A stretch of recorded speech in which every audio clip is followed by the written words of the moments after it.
हमारे जीवन में माता पिता का मूल्य। एक 80 साल का बूढ़ा आदमी अपने घर में सोफे पर अपने 45 साल के उच्च शिक्षित बेटे के साथ बैठा हुआ था। अचानक एक कौवा उसकी खिड़की पर आ बैठा। पिता ने अपने पुत्र से पूछा, यह क्या है? बेटे ने कहा, यह एक कौवा है। कुछ मिनट के बाद पिता ने अपने बेटे से दूसरी बार पूछा, यह क्या है? बेटे ने कहा, पिताजी, मैंने अभी आपसे कहा है, यह एक कौवा है। थोड़ी देर बाद बूढ़े पिताजी ने फिर से अपने बेटे से तीसरी बार पूछा, यह क्या है? इस बार कुछ क्रोध के भाव उत्पन्न हुए और उसने एक डांटने के अंदाज में अपने पिता से कहा, यह एक कौवा है। कौवा।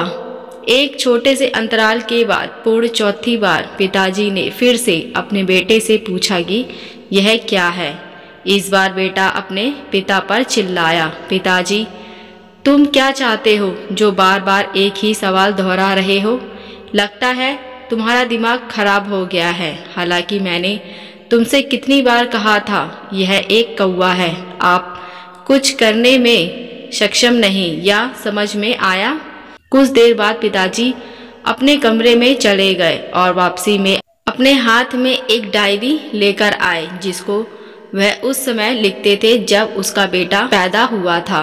और उन्होंने उस डायरी का एक पेज खोलकर अपने बेटे को पढ़ने को दिया। और जब बेटे ने इसे पढ़ा, निम्नलिखित शब्दों में लिखा गया, डायरी। आज मैं मेरे 3 साल के छोटे से बेटे के साथ आंगन में बैठा हुआ था और सामने पेड़ पर एक कौवा आकर बैठ गया। मेरे बेटे ने उसको देखकर मुझसे पूछा, पिताजी, यह क्या है? तो मैंने कहा, बेटे, यह एक कौवा है। उसने यह प्रश्न मेरे से कोई 2-3 बार किया और हर बार मैंने उसका जवाब देने में स्नेह का अनुभव होता। मैंने उसके मस्तक को चूम लेता था। उसके बाद बार बार एक ही प्रश्न करने से मुझे खींच उत्पन्न नहीं हुई बल्कि खुशी हुई। और आज जब पिता ने अपने बेटे से एक ही सवाल सिर्फ 4 बार पूछा तो बेटा चिल्ला गया और नाराज होने लगा। इसलिए भाई बहनों, यदि आपके माता पिता वृद्ध हो गए हैं तो उनको बोझ समझकर घर से बाहर मत निकालो। उनको मान सम्मान दो जिसके वह हकदार हैं। ऐसा करके आप उन पर कोई एहसान नहीं कर रहे, क्योंकि उन्हें आपके जन्म से लेकर आज तक आप पर अपनी निस्वार्थ प्रेम की बारिश की है। उन्होंने आपको समाज में सम्मानित व्यक्ति बनाने और आपके अपने पैरों पर खड़ा होने के लिए अपना पूरा जीवन होम कर दिया है। किसी भी मुसीबत से टकरा गए, कभी किसी दुख दर्द की परवाह नहीं की, खुद भूखे रहकर आपको खिलाया, तभी आज इस रूप में हैं। अतः मेरे भाई बहनों, हकीकत को पहचानो और यह मत सोचना कि हमारे माता पिता का व्यवहार ऐसा है। यह सोचना कि हमारा क्या फ़र्ज़ है।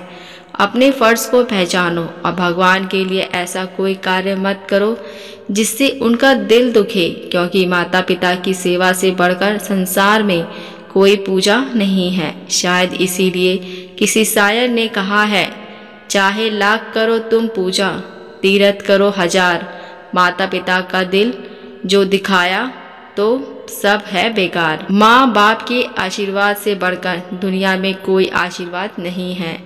माँ बाप के आशीर्वाद को काटने की हिम्मत तो भगवान में भी नहीं है। हर धाम, हर मजहब में माँ बाप का स्थान सबसे ऊंचा है। अतः भगवान से प्रार्थना कीजिए कि आज से आप ऐसा कोई कार्य नहीं करेंगे जिससे आपके घर में विराजमान माता पिता स्वरूप शख्सत भगवान भोलेनाथ और माता पार्वती का दिल दुखाए। ओम नमः शिवाय।